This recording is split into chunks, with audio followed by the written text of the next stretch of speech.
A cristallisé les attentions l'année dernière dans la capitale économique. Inaugurée le 30 novembre 2024 par le président du Faso, la Sobeto, la société burkinabé des tomates, fait aujourd'hui la fierté de Bobo Dioulasso.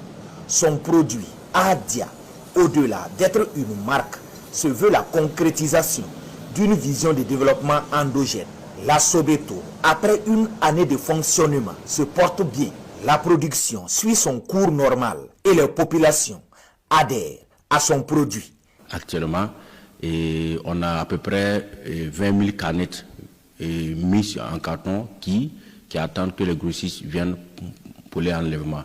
Et à l'usine, les machines n'ont cessé à tourner 24 sur 24, 7 jours sur 7. Vraiment, l'engouement est vraiment important parce que quand vous regardez notre produit Adia, c'est une pâte bio 100%.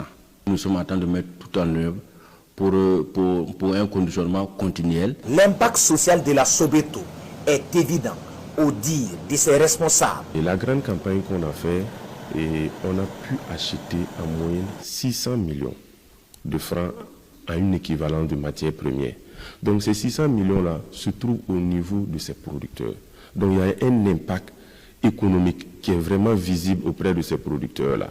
Deuxième impact positif, les producteurs encore qui ont beaucoup adhéré à l'initiative de l'actionnariat, l'APEC. Donc ils gagnent 2 fois en termes d'impact économique. Les retombées économiques sont là sur la ville de Bobo. C'est à peu près 1500 femmes que la société a recrutées pour faire trier la tomate. L'impact c'est extrêmement positif pour les femmes de la commune de Bobo Dioulasso. Producteurs de tomates, commerçants, bref, tous les maillons de la chaîne arrivent à tirer leur épingle du jeu. Moi personnellement, quand tout ce que j'ai produit là, ça dit j'ai plus peur.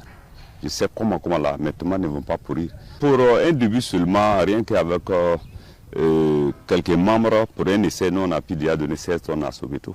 Quand on a livré le lendemain seulement, on avait un chèque. Les femmes que nous sommes, ça nous permet de survenir à nos besoins, de contribuer aussi à la vie familiale. Et vraiment, c'est intéressant. Voilà, ça nous aide beaucoup. Une autre entreprise qui a bénéficié de l'intervention de l'État, c'est la société nouvelle, Anatrans SA.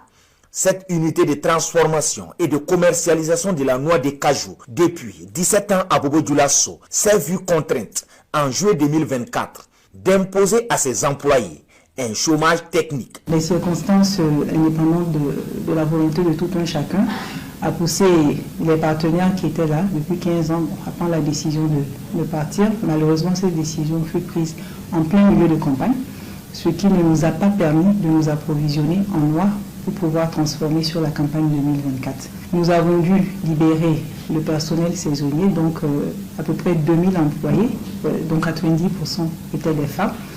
Et nous avons dû aussi libérer près de 100 emplois permanents. Engagé à soutenir les entreprises nationales pour un développement endogène, le président du Faso va prendre des mesures pour le retour de la SM Anatrans SA dans l'écosystème des industries de Bobo Dioulasso. Nous avons approché les autorités, notamment le ministère de l'Industrie, le ministère de l'Agriculture, le ministère des Finances, pour leur faire part des difficultés de la compagnie et voir comment est-ce qu'on peut trouver une solution pour pouvoir relancer les activités. Le gouvernement a pris une participation de 20% dans Anatrans à travers le Fonds burkinabé de développement économique et social. Nous avons aussi pu bénéficier de l'accompagnement de la Banque postale, de l'accompagnement du fonds Dounou Kafa et aussi de la Banque Wenkoni Banque internationale. L'engagement du gouvernement a donné cette crédibilité-là qui fait que les privés aussi ont suivi, qui fait qu'aujourd'hui, les capitaux d'Anatrans sont détenus à 100%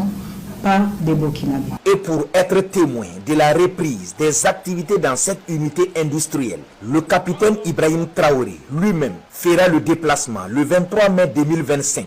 Une visite pour mieux expliquer sa vision du développement local, mais aussi booster le personnel à s'engager davantage pour relever les défis. Aujourd'hui, responsables et employés sont reconnaissants.